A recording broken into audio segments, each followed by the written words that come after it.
لو اتفرجت على كأس العالم 2026 أكيد لاحظت حاجة غريبة جدا. نايك وردي، أديداس وردي، بوما وردي. طب ازاي ثلاثة من أكبر شركات كوتشيات في العالم اتفقوا كلهم على نفس اللون؟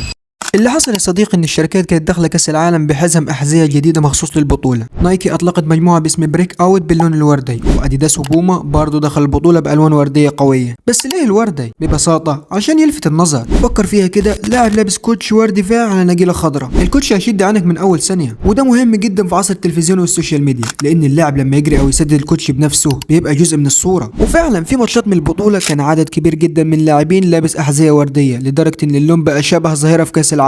وهنا بقى حصلت المفارقه، كل شركه كانت عايزه تلفت نظرك بكوتشها الوردي، فكلهم استخدموا الوردي. يعني بدل ما نعرف نايكي من اديداس من اول نظره بقينا نقول ده بينك يا عم، استنى نشوف اللوجو. والاغرب ان التشابه ده فعلا خلى تمييز الشركات والموديلات اصعب من بعيد اثناء المباريات. لكن في النهايه ده مش مجرد لون، دي الشركات بتستغل اكبر بطوله في العالم علشان تخلي احدث احذيتها قدام ملايين المشاهدين في كل ماتش. فصلي على النبي كده يا صديقي واثبت لي انك انت جامد لما تذكر لي 3 لاعبين كانوا لابسين احذيه ورديه في كاس العالم، علشان دي تكون حكايه جديده من حكايات الليبرو.